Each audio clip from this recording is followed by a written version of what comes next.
Bonjour à tous, on se retrouve aujourd'hui pour une nouvelle vidéo où je vais vous présenter comment passer des escaliers à pied. On a déjà vu dans une première vidéo comment mettre son vélo sur l'épaule, comment courir. Cette fois, on va vraiment s'intéresser aux escaliers. Par exemple, ici, je pourrais être en train de faire la reconnaissance du circuit. Donc j'arrive sur les escaliers et je vais voir la longueur que font les marches pour déjà me donner une idée, savoir si je vais prendre le vélo sur l'épaule ou dans les mains. Ensuite, je vais prendre mon vélo sur l'épaule et je vais monter les marches à pied pour savoir où je vais positionner mes pieds. Ici, les marches sont petites, j'ai assez de force pour les monter 2 par 2 sans être trop ralenti, donc je décide de les monter 2 par 2. Je regarde également le nombre de pas que je vais faire par palier parce qu'ici, ce ne sont pas des marches qui s'enchaînent, il y a des paliers entre les niveaux. Donc je sais comment je vais positionner mes pieds. J'aurais pu également faire la reconnaissance des marches en courant sans le vélo sur l'épaule ou en marchant pour savoir justement pareil comment je vais monter les marches d'escalier. Ici pour l'explication, je monte les marches une par une et on voit que je vais bien moins vite. En montant les marches une par une, je travaille la vélocité. 2 par 2, ça sera plus de la puissance. Donc je fais un passage à allure course, vélo sur épaule, c'est ce que je ferais en compétition si j'avais ces escaliers à passer. Donc 2 par 2 les marches, c'est 2 à 3 pas par palier en fonction de la longueur du palier. J'aurais pu également choisir de monter les escaliers à bout de bras et de reposer mon vélo sur chaque palier. Ici, ça dépend de vos habitudes et de vos préférences.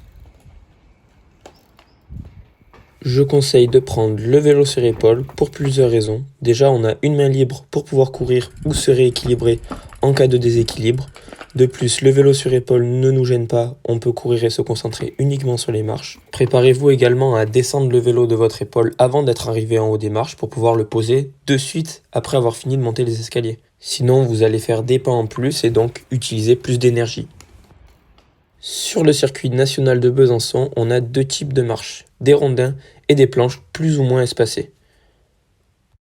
Donc chaque coureur décide de prendre un côté ou l'autre. C'est là où on voit que la reconnaissance des marches est importante. On voit certains coureurs cadets qui n'ont pas beaucoup de puissance et qui essayent de monter les marches 2 par 2 et donc ils sont plus ralentis que certains qui décident de les monter une par une. Donc on peut voir aussi à nommer à la Coupe du Monde les coureurs de devant qui peuvent garder leur vélo à bout de bras, mais ceux qui sont dans le groupe derrière décident de le garder sur l'épaule pour ne pas perdre d'équilibre ou se rattraper avec leur seconde main. On voit bien les coureurs qui se préparent une marche ou deux avant d'arriver en haut pour reposer leur vélo dès qu'ils ont terminé les escaliers. Ici je suis sur d'autres marches, donc pareil, je vais pouvoir les monter 2 par 2. Je reconnais également la plateforme centrale, puis les 4 dernières marches. Je sais comment positionner mes pieds. Maintenant, je vais essayer de monter les marches avec le vélo à bout de bras.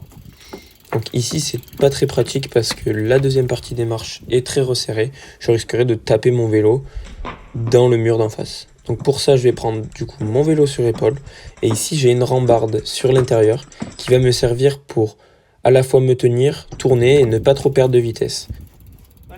Cette technique a été utilisée à Rodez il y a quelques années sur la Coupe de France. Je me rappelle Christelle Ferré-Bruno qui était à la poursuite de Pauline Ferrand-Prévot ce jour-là et à chaque tour, avec son vélo sur épaule, elle venait tenir cette boule noire pour ne pas perdre trop de vitesse et tourner.